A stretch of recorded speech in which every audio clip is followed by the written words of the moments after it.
Hi, Stitchers. Welcome to Tatreez Talk, where we share conversations about Palestinian embroidery. I'm Amani, here with my co-host Lena, chatting with talented embroiderers and artists, sharing their stories, inspirations, and cultural significance behind their work. But today, we're actually going to just talk with each other about Tatreez Taboos. Yes, we are. But before we jump into that, I want to talk about our first project.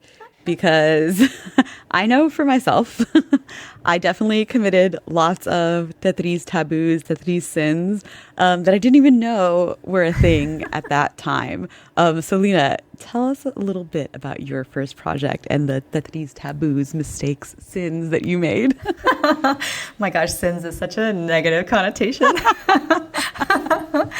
So I guess it depends on how we're defining my first project because I learned cross stitch when I was much younger, but it wasn't Tatreez specific.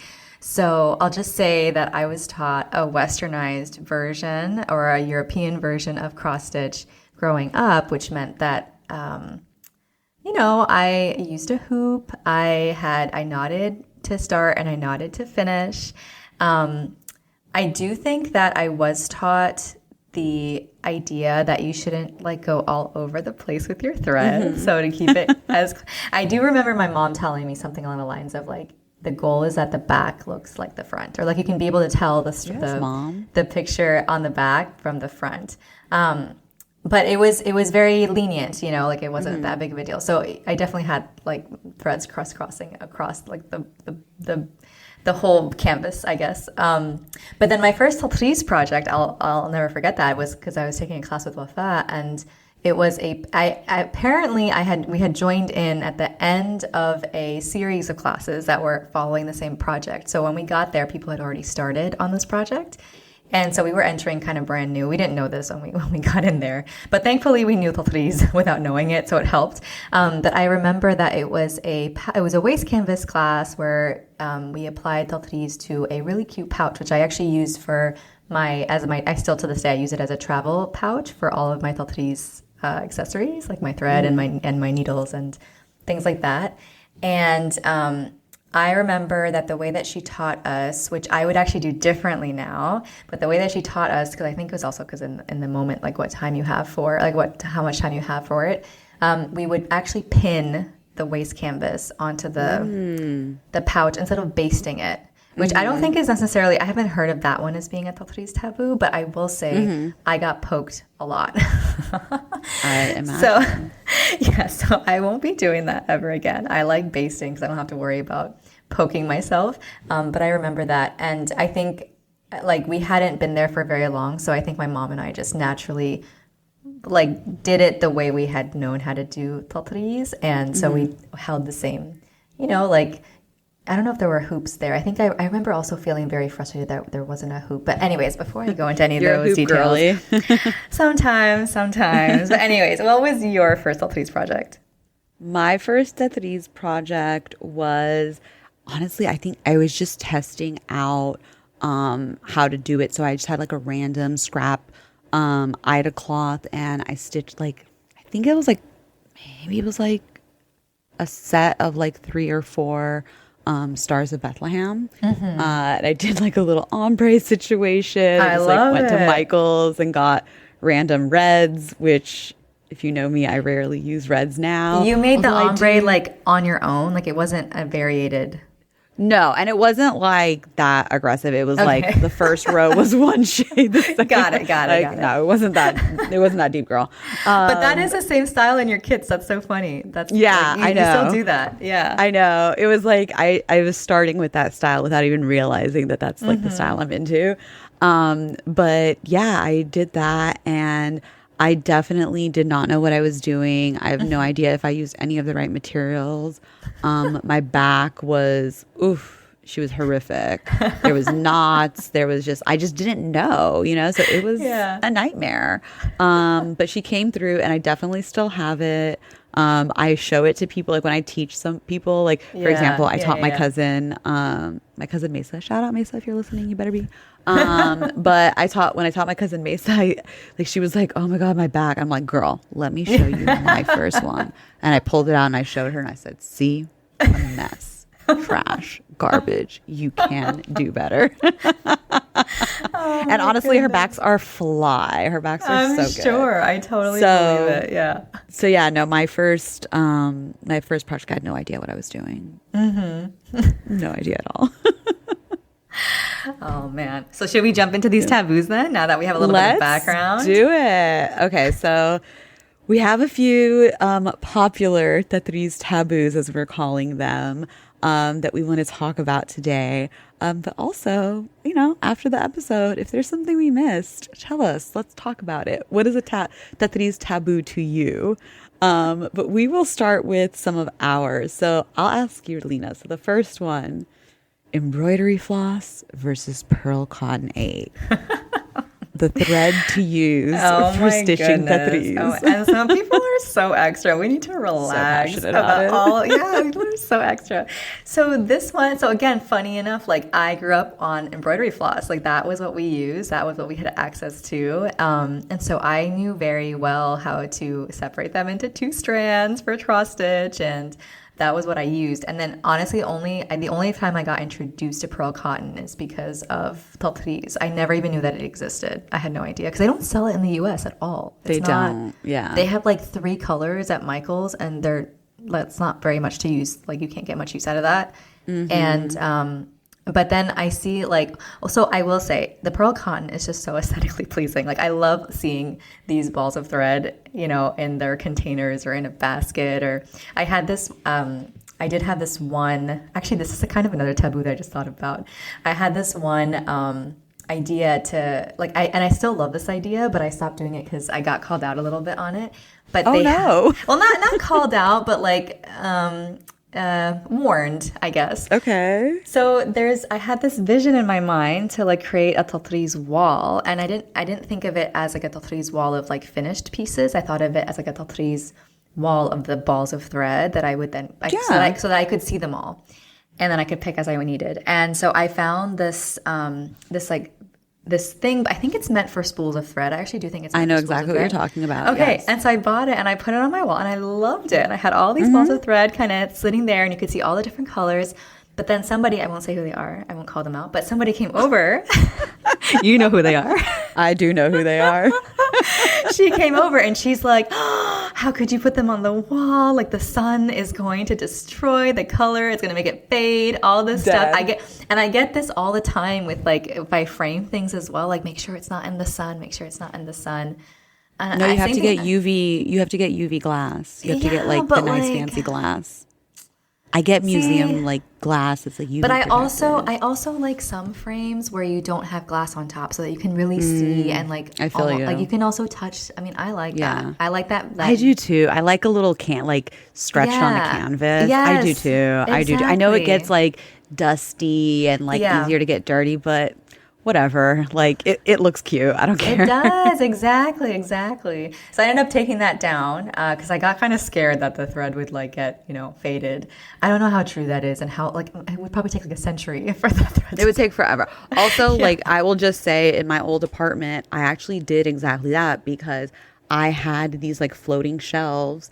And I put all my pearl cotton balls on the shelves and used it as colorful decor. And I was obsessed with it. And I'm so mad now. Where I'm at now, and I don't have it, and I need to do it again. I thought you were gonna say I'm so mad now because that color's faded. Oh no.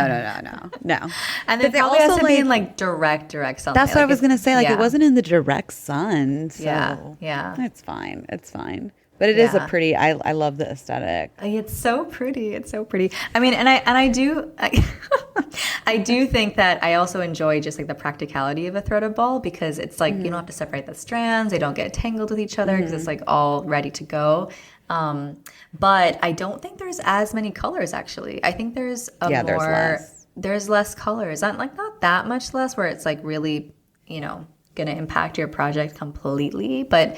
Yeah, there are less, and you have to order them online if you're based in the US. So yeah, exactly. I don't know. So I have both, I guess, is my answer. Yeah. I mean, we know. I think I've said this before already on the pod, but I'm an embroidery floss girly. I will also say, like, it's similar to you, Lena. I'm like, it's not that serious. Like, yeah. Stitch with whatever you like. Like, Yeah, exactly. honestly, whatever you like, whatever's accessible. I know, like, for example, like DMC is the go-to, but you know, in some countries, like for example, in Brazil, when I go to Brazil, like all the embroidery stores, they only have Anchor. They don't have DMC. So anyway, stitch with whatever you want.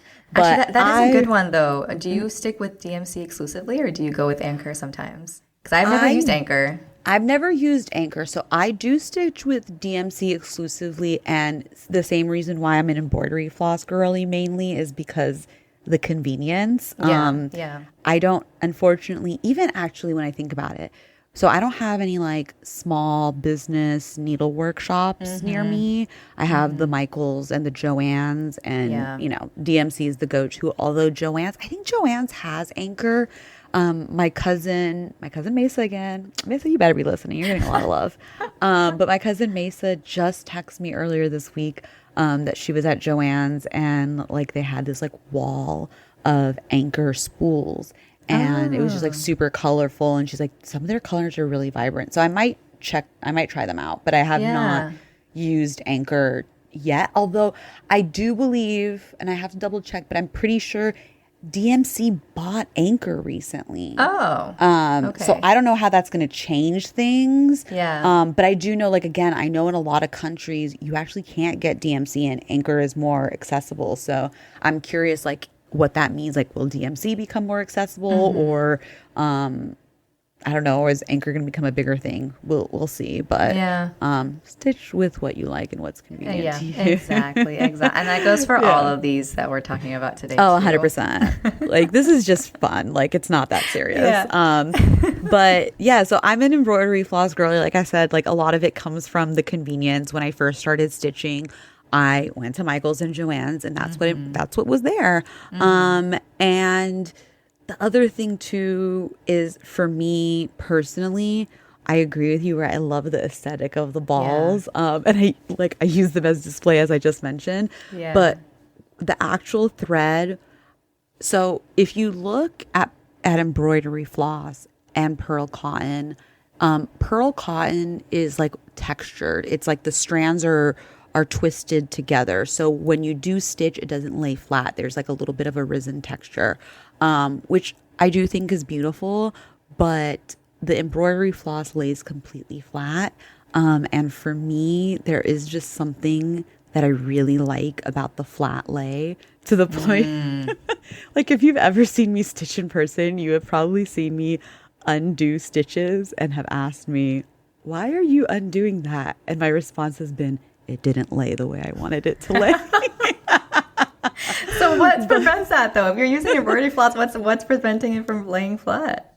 So because sometimes it gets twisted. So when I stitch, I do a technique called... Oh my God. Lena, do not shame me. I am judging you. I'm judging you. You know I am crazy about this stuff. Okay, tell us about the technique. I'm self-aware to know this. Okay, so what I do... And is there a YouTube video? We'll put it in the show notes. Dead. Probably, but if you like Google cross stitch railroading, you'll see this technique. Railroading? There's a word for it? Yes, it's called girl. Let me tell you something. These cross stitch girlies, especially the old ladies, God bless them. I love them because there is lingo for everything, and I learned so much through like cross stitch Reddit group, like so much, and some of the Facebook groups. But the Reddit groups, like they really nerd out, and I appreciate that. But no, so railroading. So as you know, when you stitch with embroidery floss, you're stitching with 2 threads at a time. And so because you have the 2 threads, sometimes they can twist. And so what you do to railroad is you put your needle in between, like when you go up to make your half stitch, you put your needle in between the 2 pieces of thread, and it helps it, as you go into the hole, it helps it lay flat. Wow, interesting. Yes. Oh my God. Yes. Also, with embroidery floss, you can do a loop start, which really helps with a clean back. You can do a loop start with 1 strand pearl cotton, but I didn't know that until recently. So we'll also put that in the show notes. You do have a video for that. I'm making a video that includes embroidery floss and pearl cotton, so that my Tatreez girlies and boys and theys and thems can, you know, use this loop start, because it really will help with like making a very clean back. Although you can't use loop start if you're using variegated thread. That's the only one. Oh, how come? Or actually, you know what? You could with pearl cotton, because so I'm going to explain a loop start really quick. So with the embroidery floss, as I said, embroidery floss, you typically use 2 strands, but for a loop start, you take 1 strand that's a little longer than you typically will cut, and you fold that strand in half. Now you have 2 strands out of 1, and one side, the strands are open. The other side, because it's 1 strand together, it creates a loop. So that's what helps with the loop start. Again, we'll show a video of the loop start in action, but so that's why with the embroidery floss you can't do variegated, because you're going to be taking 1 piece of thread and folding it on top of each other. But with the pearl cotton, you actually still can do a loop start and use variegated thread. So wait, what's the difference between the variegated? Because with pearl cotton, you're only using 1 strand, so you're not. You don't have to fold the strand in half. So the colors in the variegated thread, you know how the variegated thread is like an ombre of colors, they won't mix. Got it. Okay, you're not going to fold it in half like you would with the 6-strand floss. Yeah. Okay, got it. Interesting. Yeah, okay, that's a little more tips and tricks. I love it. We'll do one of those. We have to do visual, like we'll have to do some social videos when we're together next time, Lena. We'll do some social videos on tips and tricks. Can't wait. So excited. It's amazing. Same. Okay, so that's our embroidery floss versus pearl cotton. Let's go to the next one. Okay, you pick the next one. All right. So to use a hoop or not to use a hoop. I think we know, like, a lot of people, Tatreez, we always see people stitching in hand. But a lot of cross stitch, a lot of embroidery uses hoops. I know you use both, correct? I do. Again, like, I learned with the hoop. That was how I learned to cross stitch. And I liked it because it held the tension as I was going in and out. And then I got introduced to the Tatreez world, and it was blasphemous to use a hoop. They're like, what are you doing with this thing? Get rid of it. I also love the way a hoop, like, you know those finished pieces that use a hoop as a frame? I love that look so much. Which I only got into recently as well. But anyways, I digress. But yeah, so you can either use a hoop, and there's actually I have actually an Instagram post about this on like why, like, moments when you absolutely should use a hoop, because there are specific times that you actually should use a hoop that makes your life so much easier. I will say, now that I've learned the in and out method without the hoop, and I can stitch the sewing method, exactly. I will never go back. I love that method. If you're using Ida fabric, or a really thin fabric that you're using waste canvas on it, because for my thobe, and we'll go into that in more detail in another episode, but for my thobe, I ended up getting a much thicker fabric than I should have, because I was very uneducated on fabrics, and it would literally be so painful to push that needle through the fabric. And I just remember thinking, like, there's just no way. Like, I could barely put it in by its, like, on one side, let alone like doing the sewing method and going through it twice. And I think I broke a needle actually trying to do that, because that fabric was so aggressive. Okay, the fabric was not playing around. The fabric was really abusive. Okay, it was awful. But then so I did my whole thobe using a hoop. The whole thobe I used a hoop, and I would just move it around as I finished each part of it, and it was a godsend because it really helped. The other thing for a hoop is tahriri. I love using a hoop for tahriri, which is, what is it called in English? Couching stitch. I find it so difficult because, again, it provides that tension, and so you can actually, like, have it sitting, and you don't have to worry so much about stretching it out so that you can actually go to the next piece. And so the couching was really, really helpful in using a hoop. And the third thing that I remember, I have a post and I have like 5 reasons that you should use a hoop or something, and we'll put it in the show notes. But the third one that I remember off the top of my head is when you're using like the gold thread. What is it called? Is it just called? The metallic thread. The metallic thread. Man, that is a nasty, abusive. I have not been able to do it. Like oh my gosh, it's awful. Just threading needle. I just can't. I give up. Awful. It's absolutely, but it looks so beautiful if you can get it to work. Stunning. It looks so good. But that one is one that I will not worry about, like the back, clean back or whatever. Like I knot it YOLO. and I just. Yeah, and I use the hoop and I knot it and it looks disgusting on the back, but I get that golden, like shiny, bling on the front. And so anyways, I do firmly believe that the hoop has very specific and incredibly practical and useful moments, and I will never give it up. And I also like the decor as well. So I've been doing that here and there for some of my projects. No, I hear you on that. I don't typically stitch in hand.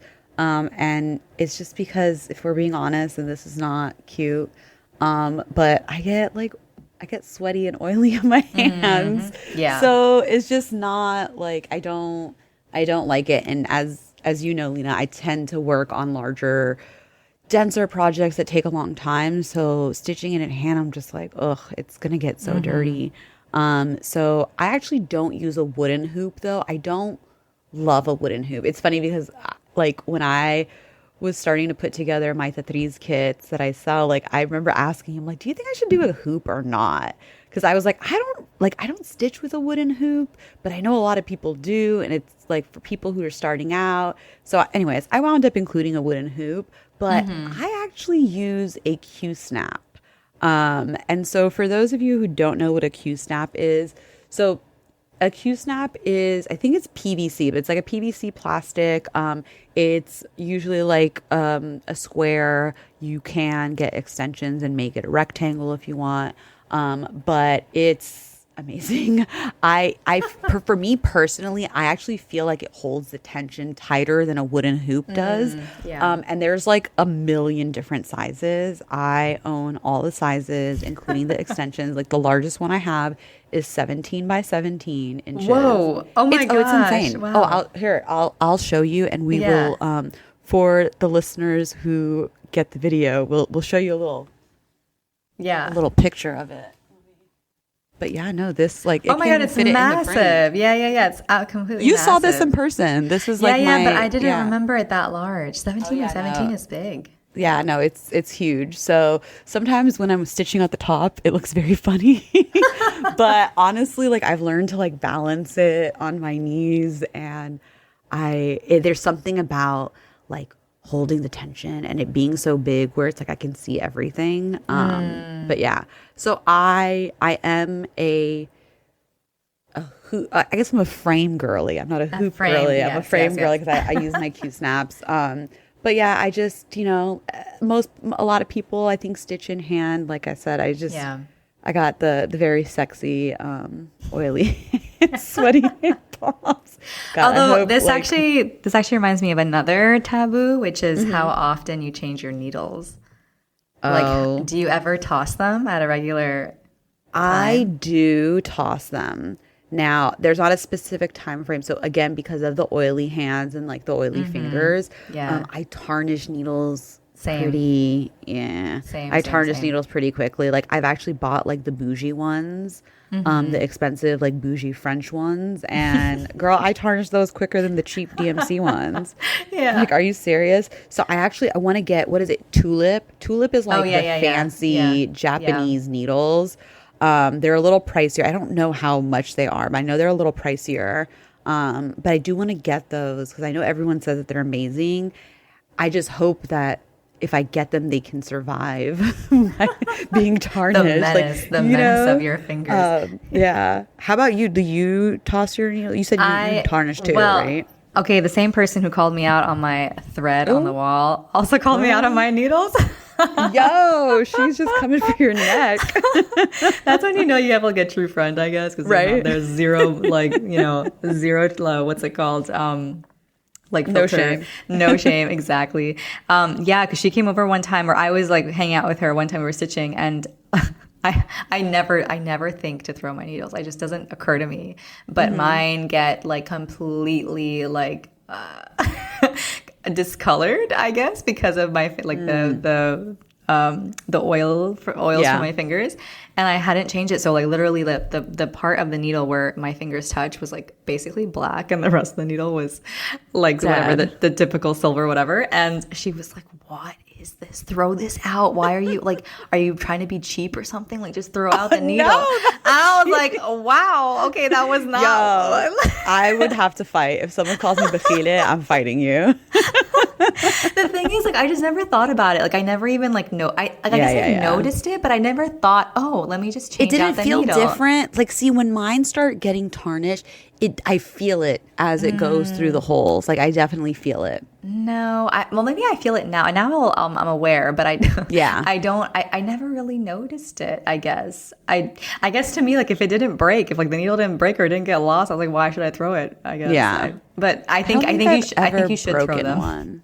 Yeah, definitely throw them. It's good to change your needles. It's they're very very affordable. Like needles are like you can do too much and get like the fancy tulip ones, or you can get very very and very even the tulip needles. ones. I got them. I don't remember them being like, wow, my god, this is an arm and a leg type of situation. Okay, But also the tulip ones that I got, I'm also like not the most educated on needles. I felt like they were really thin and very, very sharp.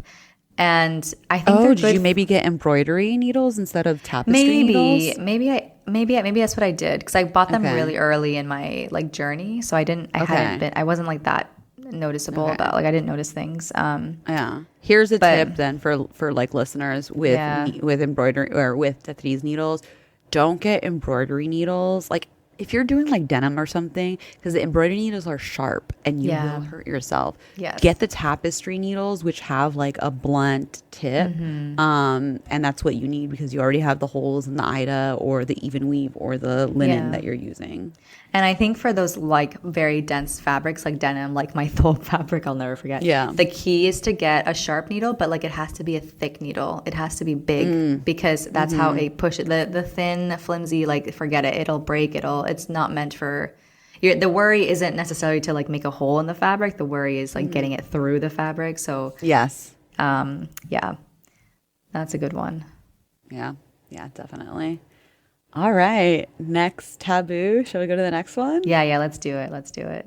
Cool. All right. What are your thoughts on knotting your thread? Yeah, so this one, I feel like everything comes down to how I was taught versus Tatreez. I think that's the standard, right? That is, right? Yeah. So knotting, I actually spent my whole like cross-stitching career, if you will, before Tatreez using knots. Always, like that's how I started. That's how I finished. Like that was what I did. So you started and finished with knots. Yeah. And there's a trick. There's a trick to knotting on the back where you like create a knot with existing stitches that you had done after you had finished. Okay. But I would also knot before I started and just kind of do it and anchor it that way.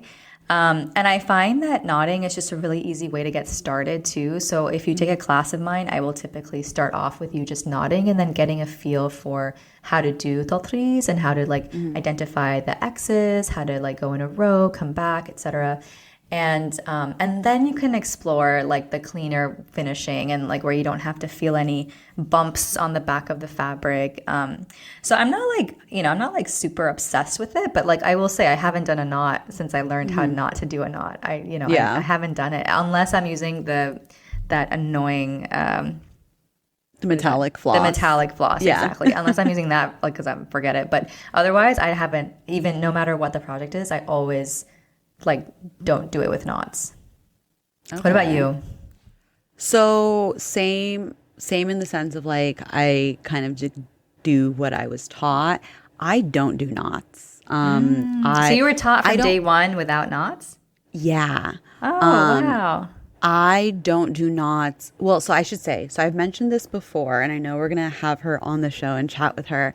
But I really first learned through YouTube videos that Roba put together, Roba Yusuf. And in her videos, what she does is she does a knot, but she does a knot in the front. Yeah. So that you anchor it, and then you can start stitching over it easily, and then you cut the knot. Yeah. So I did that the first few times, and then I learned, okay, this is how you do it. So no, I don't knot, but at the same time, and I don't teach. When I do teach, I don't teach to knot. Like in my kits, I have like an instruction guide, and it doesn't teach to knot. However, I'm not somebody who thinks it's bad to knot. Like it's not that serious. Like not if you want. Like if it's more comfortable for you, then not your not your thread. It's not that serious. Yeah. I have a vintage thobe.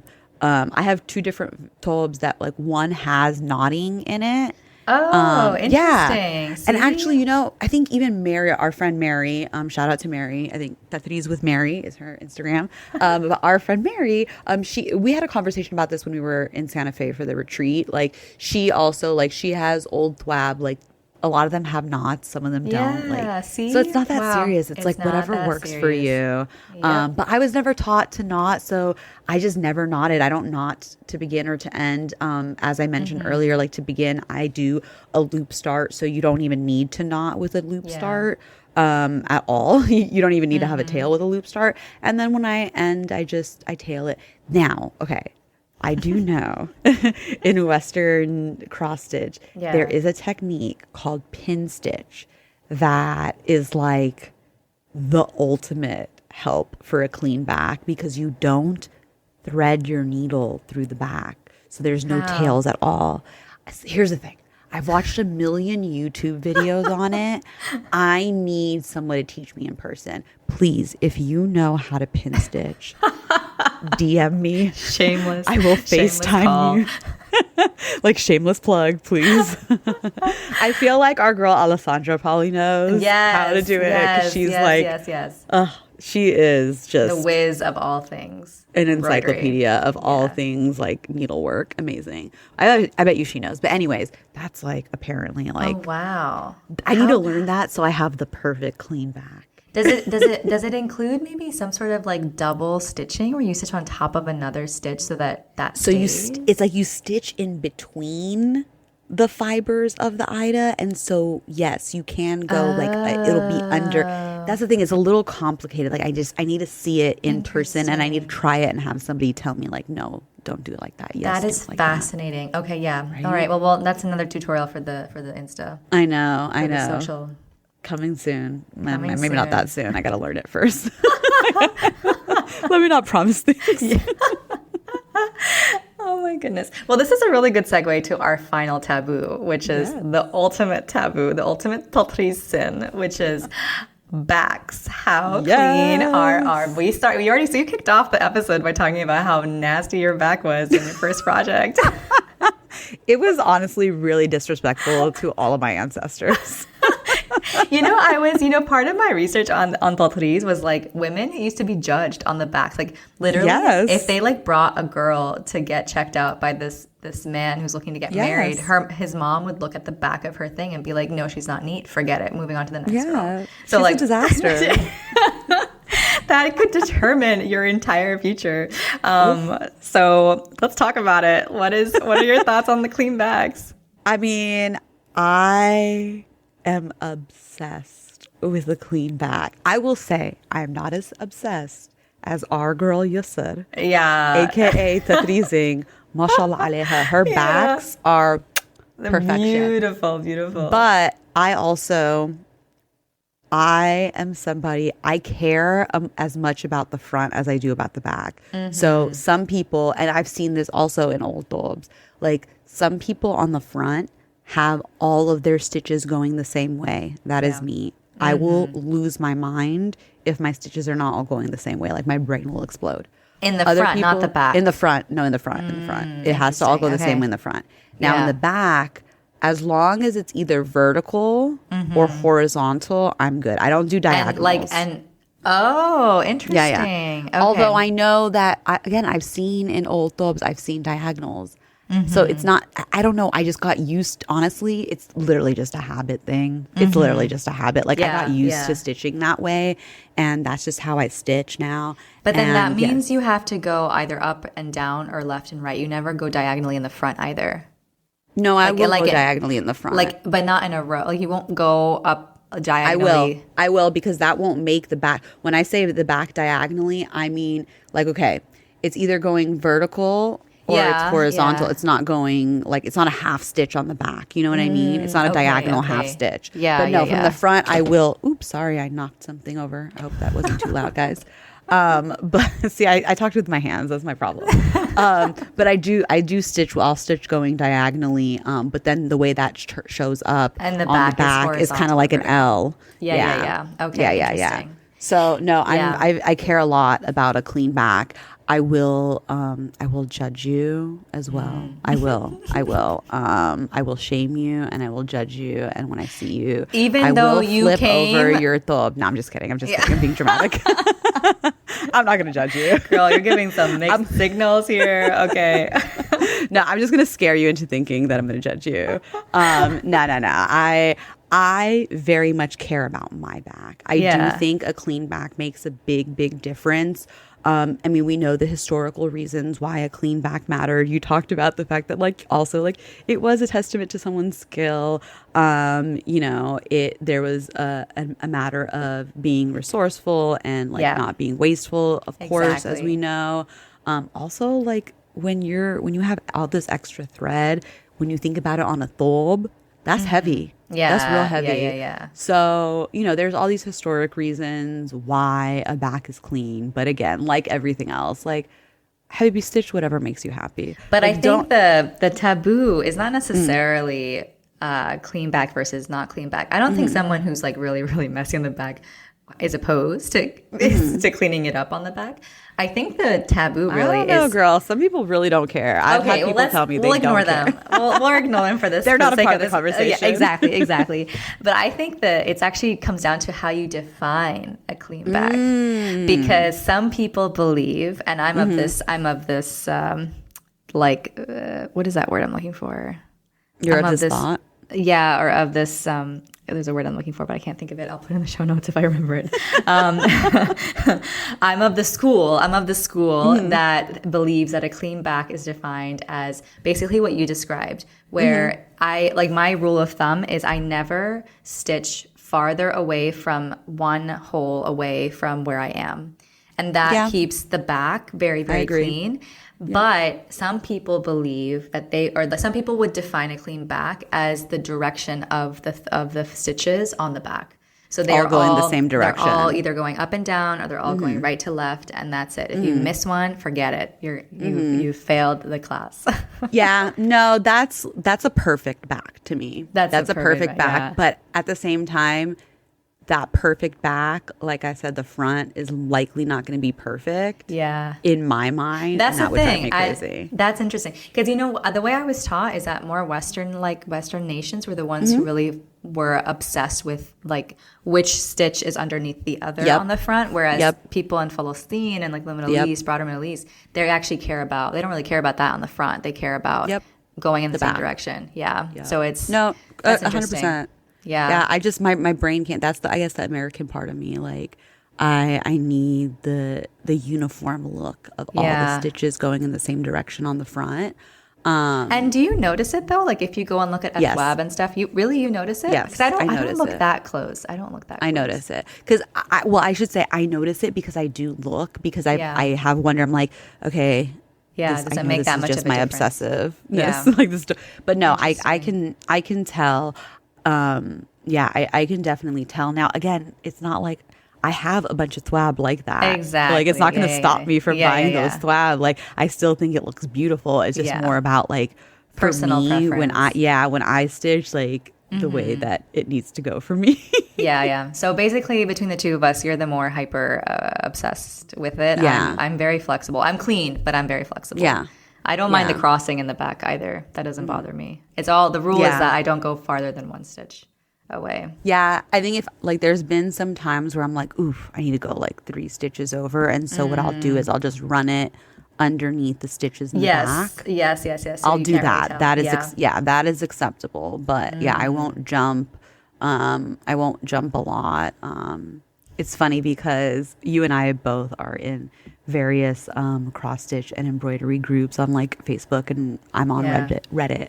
Don't look at my post history. But I'm gonna put that in the show notes. Dead. They're gonna be like, "Why is this girl so invested in Real Housewives?" Wow, if that's you what like you're Real doing. Housewives, yes, that's what got me on Reddit. Oh my, Okay, now I'm gonna embarrass myself. How nerdy I am. But holler at me if you want to talk about Housewives or do Bibling. Okay, so. But like when I when I post pictures on these groups, like I always post my back because, as we know, the back matters to me.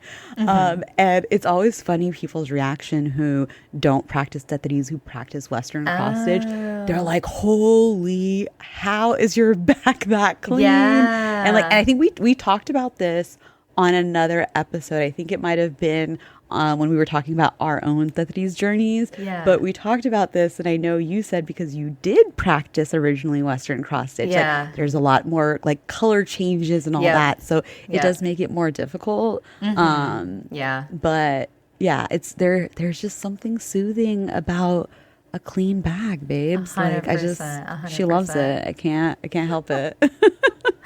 That's amazing. I think we're ready to wrap up, right? So I think do you want to say a couple words about like, don't take us seriously?